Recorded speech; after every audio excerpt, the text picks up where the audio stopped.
Hey GC fam, it's so happy to be back with you guys today. I've been so personally blessed and encouraged by our discussions in the book of Colossians, and I'm excited to be able to continue this study with you guys through this video. So today, the passage that we're going to be looking at is Colossians chapter 2, verses 16 through 23. If you remember how we've been talking about the book, the Church of Colossae has been struggling with this Colossian heresy or these cultural ideologies that have been trying to sneak their way into the church and claim that they're Christian. And a couple of weeks ago, we talked about how some of them might have been these conspiracy theories known as Gnosticism, where people were claiming they had this secret knowledge about Jesus, and then you had to be in the group in order to know that secret knowledge. Or this weird paganism that they were saying, hey, we're Christians, but we also sacrifice and do all these things. And so what Paul does in response to all these issues is that he writes this letter to the church and tells them that the true gospel that they heard, the gospel about Jesus, is the truth that they need to cling on to because of the preeminence of Jesus, or better put, because Jesus is the best. And when we look at our passage today, what it really highlights is that it shows us how Jesus is the best by comparing the gospel, the message of Jesus Christ, to other cultural ideologies, or as Paul would say in our passage that we're going to read, self-made or man-made religions. And so today what we're going to do is just look at our passage and see the differences between the gospel, the message of Jesus, and these man-made or self-made religions. And when you really examine self-made or man-made religions, there's two main components to it. There's legalism, and then there's paganism. And so our passage is going to break that down for us today. So let's look at the first one. The first component of man-made or self-made religion is legalism. And we see that in the very first two verses of our passage. So verses 16 and 17, let me read those to you. Therefore, let no one pass judgment on you in questions of food and drink, or with regard to a festival or new moon or Sabbath. These are a shadow of the things to come, but the substance belongs to Christ. One of the things we learn about in the book of Colossians is that the church was struggling with this group of Jewish people coming in saying, hey, you non-Jewish guys, you Gentiles, if you really want to be a Christian, you can't only just believe in Jesus, but you also have to follow our Jewish customs, our dietary laws, our festivals, and things like that. They were basically preaching a form of legalism. Now, legalism basically put is just saying, I must do this in order to be a Christian, or I must do these to-do lists in order to be a Christian. And so that's why Paul puts in this passage saying not let anyone tempt you or confuse you with these ideas, because all of the Old Testament Jewish law, the dietary laws, the festivals that we read about, the Ten Commandments, all those things are great things and are awesome for Christians. But really what we have to understand is that they were pointing towards something greater. They were pointing towards Jesus. The Old Testament dietary laws that set the Israelites apart point us to the fact that as in Christ now we are set apart as children of God. The Sabbath, how they would have laws about the Sabbath day when they would worship the Lord and go to church in some senses. That is great, but that was pointing us to Jesus Christ, who in Him we find our ultimate Sabbath rest. Even the idea that the people had to be circumcised, that was pointing again towards Jesus Christ, who circumcises our hearts and makes us set apart and brings us alive in God and into Jesus Christ and into the family of God. Now, the issue here, though, is that when we hear this, we're like, oh, hey, we don't have any Jewish teachers in our churches or in our community telling us these things. But you can be legalistic in many different ways, right? You can be legalistic in the modern era. Even if you're not a Christian, you could say, hey, if you do this social justice movement or if you follow these rules, you are a good person. Legalism isn't just for the people back then, it's also for us today. So the question is, well, how do I know if I'm dealing with legalism? Well, you need to ask yourself some diagnostic questions. What's your inner dialogue in your head? What's the inner voice in your head telling yourself when you have a hard day? Do you tell yourself, man, I need to do better?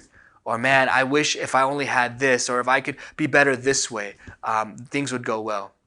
That's legalism. Why? Because you're saying if I earned this or if I did this, then God would love me or I would be a better person. And here's the good news I want to tell you today is that the gospel is not legalism.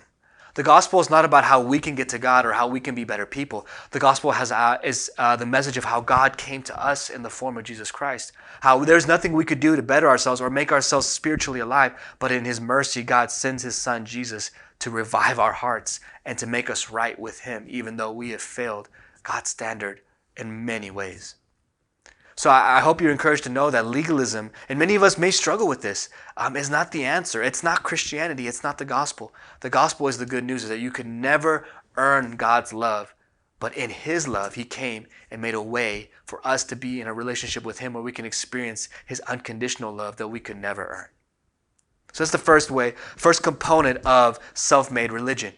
Well, the second component of self-made religion is paganism, and we see that in the remaining verses 18 through 23. Let me read those for you real quick. Starting at verse 18. Let no one disqualify you, insisting on asceticism and worship of angels, going on in detail about visions, puffed up without reason by his sensuous mind, and not holding fast to the head, from whom the whole body, nourished and knit together through its joints and ligaments, grows with the growth that is from God. If with Christ you died to the elemental spirits of the world, why, as if you were still alive in the world, do you submit to regulations?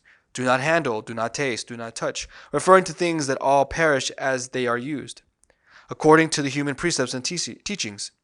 These have indeed an appearance of wisdom in promoting self-made religion and asceticism and severity to the body, but they are of no value in stopping the indulgence of the flesh. You know, one of the other things we learn about when we study the book of Colossians is that in the city of Colossae, and even in that whole region, in the region where Ephesus, the sending church that sent Epaphras to plant the church of Colossae, they had a really big pagan religion, non-Christian religion. They followed the Greco-Roman religious, varieties or religious cults of the day. Many people back then would worship the god Poseidon, who was the god over the sea and would make sure you had good economic business if you were a seafaring tradesman or you had a boat. Other people would worship the god Aphrodite, who was the god of romance, and they would sacrifice to her to be able to have a good marriage and meet somebody. Other people would worship the god Dionysus, who was the god of pleasure, and they would sacrifice, and they had these parties where they'd get drunk, and they would engage in sexual immorality and things like that, because he was the god that was of all pleasure. Even there was a whole sect of people who did the Roman cult, who basically was them saying, we're going to worship the emperor when he dies, and we're going to deify him and worship him. And if you were a good Roman citizen, you'll join in this worship of our leader of our country. Now, as crazy as all that sounds, we're no different. We do suffer with paganism. Here's the thing. Paganism is just this. It's just you placing something in the place that only God deserves. Giving all your affection and worship and devotion to something that only God deserves. In some sense, it's like praising creation over the Creator. Think about it this way.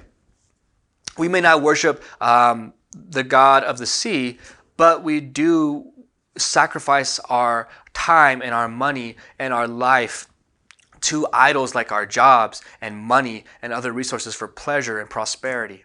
We may not worship Aphrodite, but we do sacrifice so much in order to gain love and a relationship, right? In a very negative way. We may not worship the Roman cult or things like that, but we do devote so much of our devotion and time in our heart to political leaders and political ideologies. We may not worship the god of pleasure, but the Roman god of pleasure, but we do worship idols of pleasure. We give so much time in our lives to things that will make us so comfortable and all that. We are not exempt from idolatry. But here's the problem with idols. The only thing they're good for is to fail you. Because it only takes one economic disaster, one global pandemic, one breakup, one job loss to prove to you that all those idols will always not come through for you. But here's the beauty of Jesus Christ. Our very heart's desires, everything we could ever want, is found in Jesus. You want unconditional love? It's only found in Jesus. You want a family that spans time and space and that will always be there for you. That's only found in the family that's knit together through Jesus. If you're looking for that purpose in life, that thing that goes beyond you, you have to look to Jesus. What your heart is looking for is Jesus. And the gospel offers us that very answer. It offers us Jesus. So I hope you're encouraged to know that you don't have to engage in modern day paganism. The answer to what your heart truly desires, the pain and the brokenness of your heart, the things that you're looking for, is Jesus. So GC fam, I hope you're encouraged to know that the gospel is so amazing. Jesus is so amazing because it's so much better than man-made religion. It's so much better than legalism, a to-do list, or even just paganism, looking at your idols to fulfill your heart. Jesus does what we could never do, makes us right with God, and he also fulfills our heart's greatest desires. He is what our heart looks for most in this universe. And I really hope that encourages you guys today. I love you guys, and we'll see you next time. Love you, GC fam.